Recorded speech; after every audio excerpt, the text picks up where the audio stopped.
At the current time of writing this prelude, I find myself in proverbial limbo. I've spent a decade on a particular sort of journey which I wish to continue, but I increasingly suspect it has reached its end.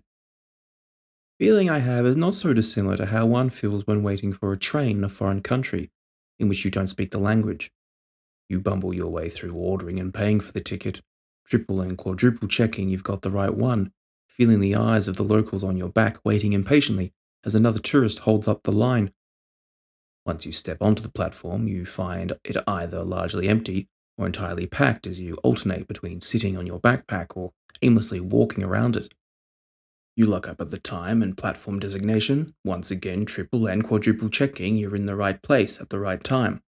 But the ticket you've paid for is not just expensive but unrefundable, and though you want to board the train, you're not entirely sure where it's going to go or even if you, once arrived, want to be there.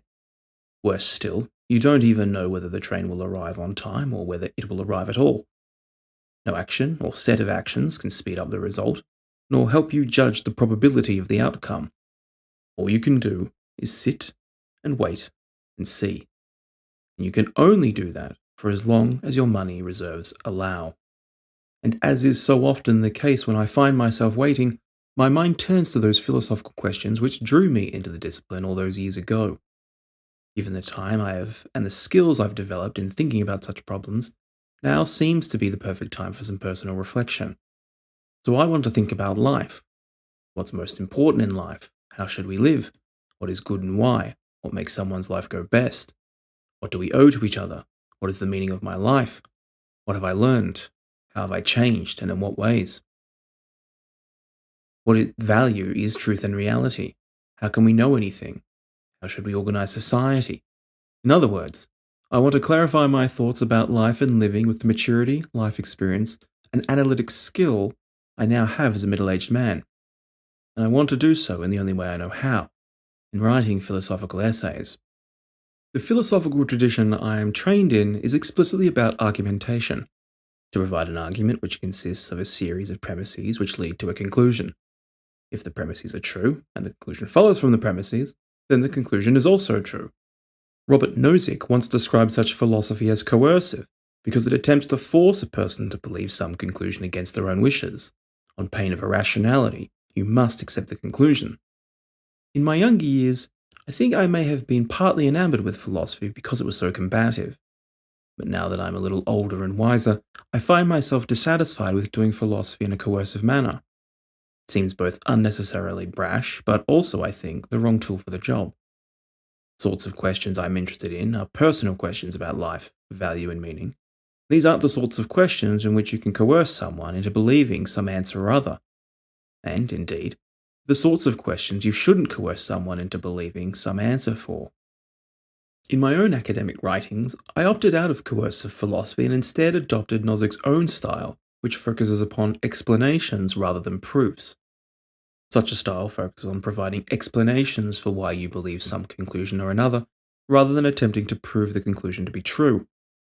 I have no interest in convincing anyone else what I believe about this or that. I am interested in explaining to myself, and if need be others, why I believe what I do. Whether others choose to believe what I do is their problem, not mine, and their answers to these difficult problems have to be their own.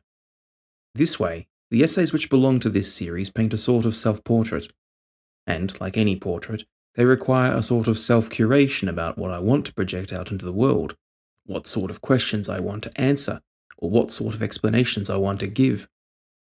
In listening to or reading these essays, you in some sense come to know me as I've come to know myself at this stage of my life.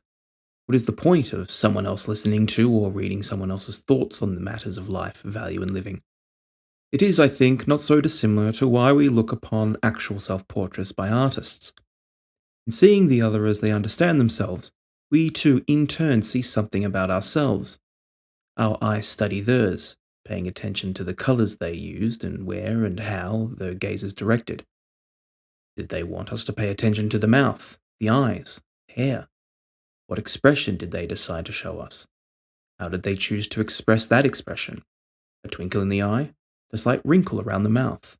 The furrowing of a brow? In seeing them as they would like to be seen, we learn something about what they value or care about, or at least what they want people to think they value or care about, and we are given the opportunity to reflect upon our own values. We cannot but help but react when taking in a self-portrait. We might recoil in disgust, express delight, stand in awe, scoff in confusion, or desire to see ourselves in their place. By looking at a self-portrait, we don't just see someone, but are invited to imagine ourselves as if we were them, to value and care about what they do, and then, in seeing ourselves as them, can judge whether we like what we see or not. In listening to or reading what I have to say on some topic or other, you too are given the chance, however fleeting, to see if what I say or explain gives you comport with your own views about life and value. For the brief time you're with me, you'll get the equal chance to reflect upon your life and living it too. So much of our lives are lived on autopilot, and though entertainment and media loves to paint this as a sad reality of life, there is much to be commended about it. There is something to be gained by simply working towards some end goal which one has unreflectively picked up along the way, often early in life. Societal norms don't just appear out of nowhere or for no reason. They exist because they work for the majority of people. For example, having a house, a family, a career, and so forth tend to be what people want regardless of social pressures. But there is obviously something of significance lost too. A life lived on autopilot might not come to be that person's life at all. It might not comport with that person's values or beliefs, leaving them alienated from their own life. During his trial, Socrates reported to have said that the unexamined life is not worth living. And I don't know if I'd go that far, but a life should be at least partially examined. Examined enough, I think, to ensure that when left in a position such as my current one, waiting and alone with one's thoughts, that one doesn't completely regret how one's life has turned out. In other words, that if one is left waiting after a long journey only to have it end and then there was nothing to show for it, one can at least say that one has chosen to be there. Life lived in accordance to the conclusions we arrive at by pondering the topics I shall in this self-portrait make our lives truly our own. These questions cannot be answered for you by another. In thinking about what you care about, your identity, your attitude, death, regret, beauty, and so forth, you both break beyond the limits imposed upon you by both nature and nurture, and make for yourself boundaries in which to shape your life. Ways of seeing and feeling about how your life should go, judging about whether this or that thing should be in your life or not. You begin to see who you should bring into your life, what you should spend your time on, and what you should get caught up in and what you should let go of. In thinking about life and coming to even tentative conclusions about it, we get to be creators and artists of ourselves. And if we don't like what we see at the end of the project, we can always attempt to alter whatever displeases us. The essays which make up this self-portrait should be viewed as part meditative, part confessional, part life story, and part philosophical inquiry. My aim is to meditate on particular topics using my own life and experience as a sort of testing ground for conceptual analysis. Think about what I once thought as previous stages of my life and what I think about them now. These essays aren't academic or rigorous works. My aim is not to produce some substantive or novel contribution to an academic literature with rigorous and heavily curated arguments honed to razor sharp clarity. Instead, these essays are more akin to sketches, similar to those you might see someone doing in a park during their lunch break. Though philosophical inquiry is limitless, our time is not, and so like the sketcher on their lunch break, I too rush to get out what I can and see it before I have to return to more pressing matters. I aim to figure out what conclusion I hold about whatever topic has my attention, and then explain it to myself and you why I take it to be so. The important part about a self-portrait is that it only tells us what someone thought of themselves at a particular time. But people change, sometimes in drastic ways. Even when people seem unchanged over the years or even decades, it is often otherwise upon inspection. They find new reasons to be the way that they are, or discover the reasons they were like that in the first place. Though they may appear unchanged, the depth of their understanding of themselves has, and such depth shades and colours those seemingly unchanged things into something novel and unique. In saying that, what I express now is unlikely to be what I think in the future, given how differently I have thought about these things in the past. And that is a good thing, I think. I would hate to stay stagnant about such important issues, that new ideas or viewpoints or arguments or explanations or experiences or people haven't entered into my life and given me something to think about. There are no final words in these essays, and nor should there be. Questions about life and living, what matters and what's valuable, are too large, I think, and too complex for any one person or group of persons at any one time or sets of times to think they could ever hit upon the right answer and simply be done with it. There is no QED proof for the questions I am interested in.